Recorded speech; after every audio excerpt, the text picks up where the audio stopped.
Hey everybody, welcome to another CrushLivePoker.com hand review.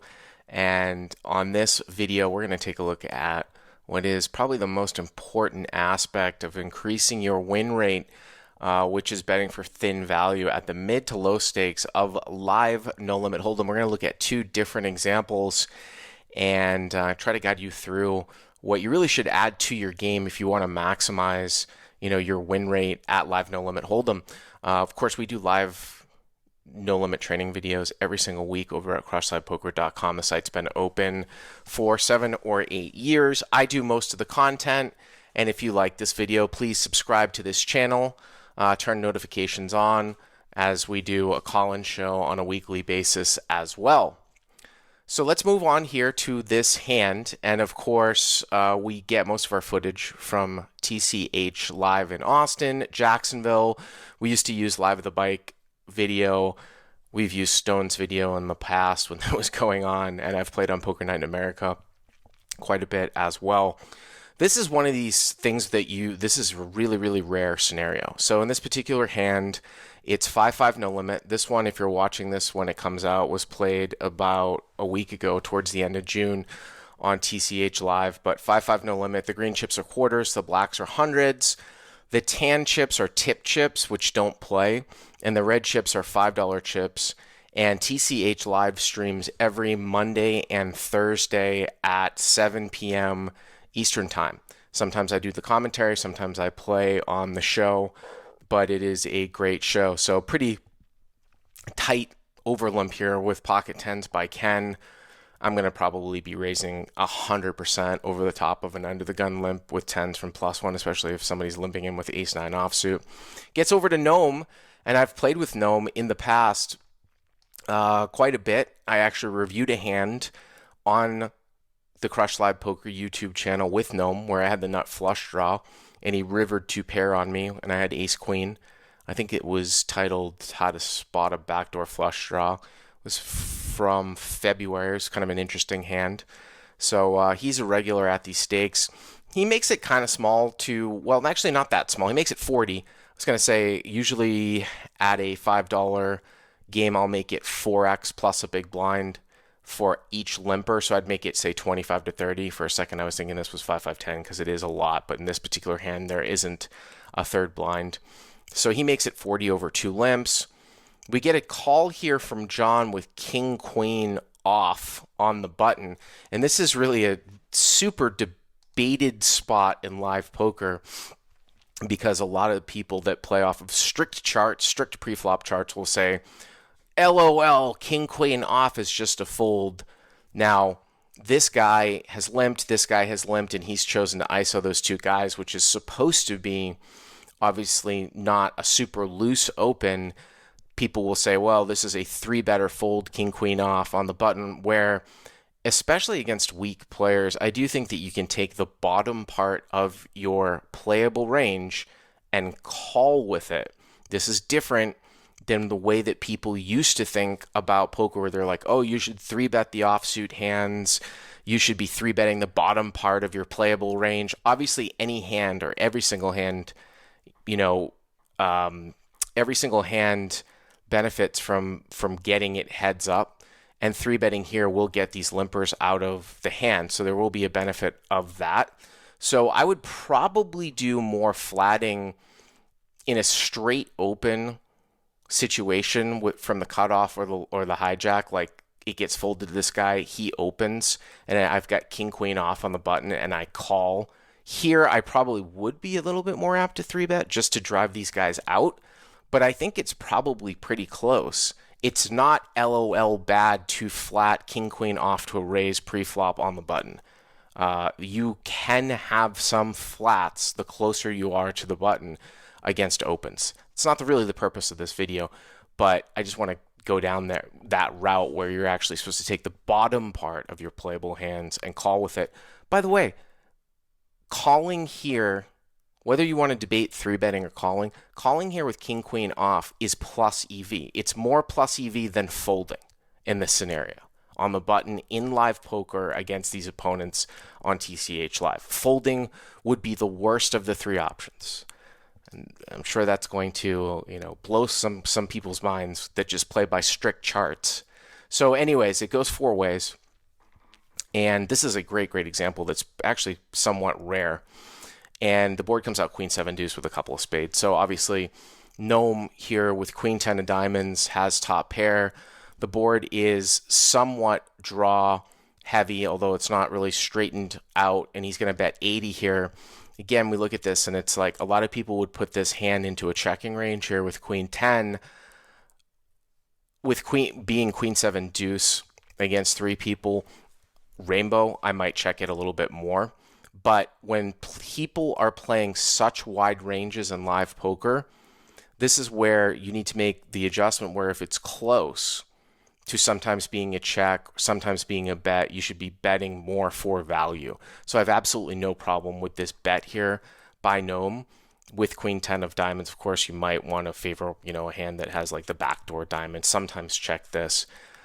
But queen 7 deuce, total rainbow, in a situation where you raise under the gun and maybe under the gun plus one calls, maybe then that's a situation where you put it into a checking range. But here, he bets 80, which is a little bit larger than, say, like, the optimal solutions of multi-way, which is very small. But I have absolutely no problem with a bet here and the deviation. And John here is going to call. So obviously, like I said, the point of this video is river value at the end. You're not seeing solvers limp call with ace-9 offsuit from under the gun, that's for sure. Ken L gets out of there too. You have multi-way. The more multi-way the hand is, the less responsibility you have to defend. So, if Gnome had bet and it went fold, maybe Ken would call with the tens, but once it goes bet call, it's a pretty easy fold. You cannot overcall. Your range has to be tight for overcalling in a spot like this. So the pot's $330. The turn here is the 8 of hearts. So we've got front door spades and backdoor hearts. And Gnome here is going to come out and bet again. And John is obviously going to call once again. So he bets 215 here. So once Gnome takes this sizing and then he gets called, then the river is pretty much almost 100% a check. If, whether the draw comes in or not.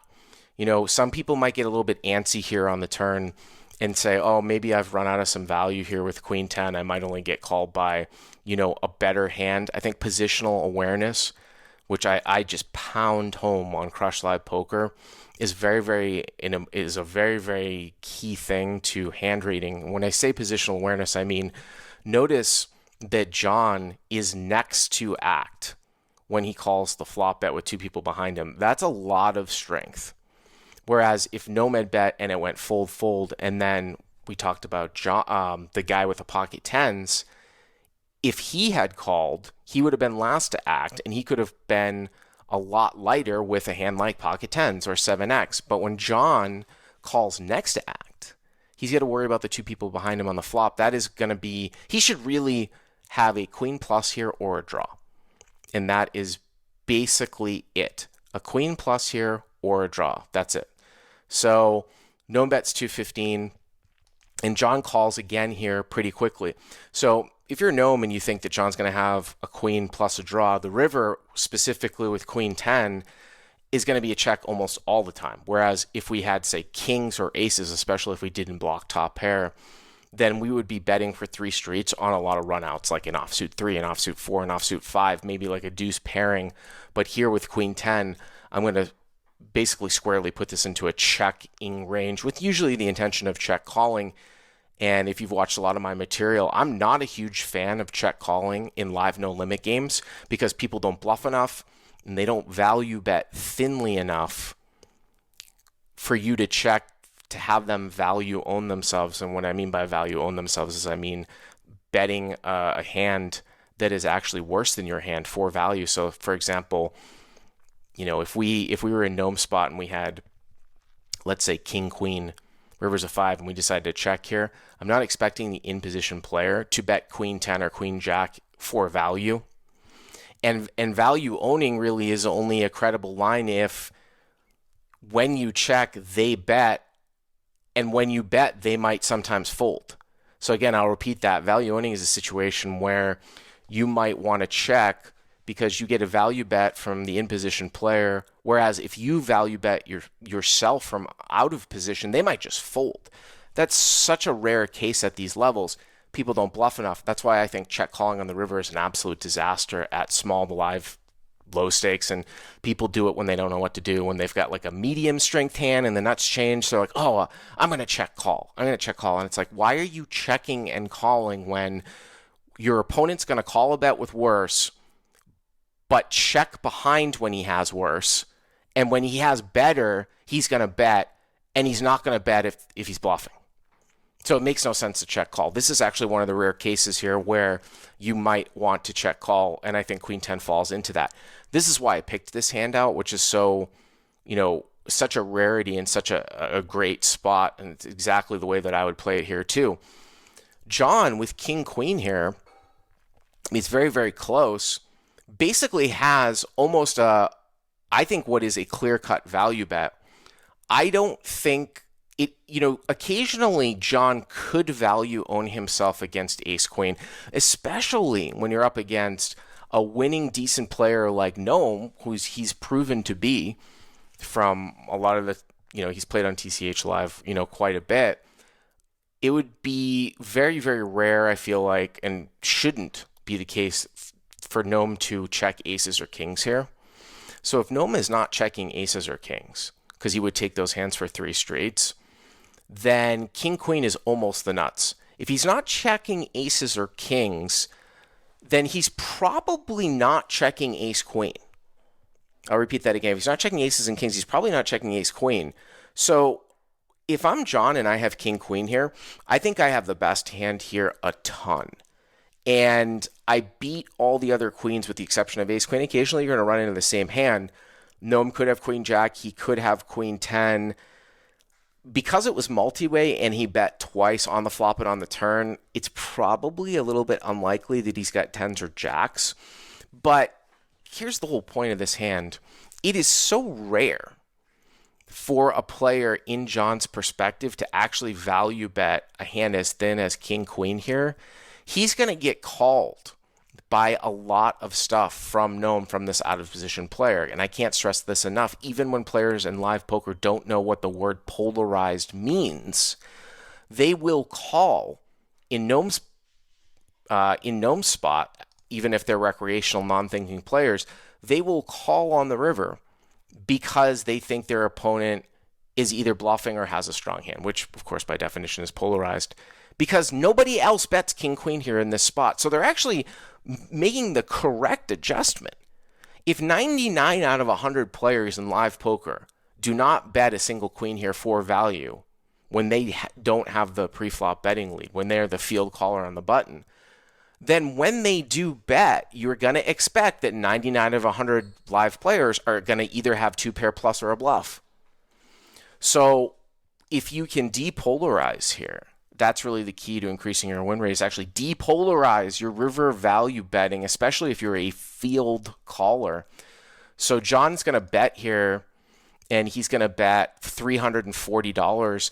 And if I'm Gnome, I'd fall back into exactly the same type of thing that I had just said that recreational players would think. I know what the word polarized means. I don't see players value bet Queen Jack or King Queen here. I would think that he would 3-bet off Ace Queen. I'm definitely going to call here with Queen 10. I'm probably going to snap, because the other thing too is that the tendencies for large slow plays tend to go down because it was multi-way on the flop. It's draw heavy. There's 2 draws on the turn. I would expect it to be raised off quite a bit by the turn. So if he doesn't have slow plays and he doesn't bet King Queen, Queen Jack, or I don't see people bet King Queen, Queen Jack for value, then it's extremely polarized to like 6-9 of spades, some sort of run into 2-pair, 7-5 of hearts, something like that. So I would absolutely call here. And for some reason, if I was in a situation even heads up where I somehow bet jacks and 10s instead of it being multi-way, I bet flop and I bet turn, and I was like, all right, I'm going to bet flop, bet turn, then check river. If I have jacks and 10s here and I bet flop and bet turn and I check river and a guy bets at this level, I'm calling most of the time, even though my hand is a little bit worse in terms of the blocking factors, because I'm blocking some of the straight draws and things like that, and it depends on the suits in my hand. But here, I think this is just it's a no-brainer call for Gnome. I mean, he's took some time with it. There's nothing wrong with taking time with it. The point that I wanted to make is that this is a great bet. This is a bet that I don't see, especially where a lot of people will start playing no limit tournaments, and this might be one of the differences between cash and tournaments.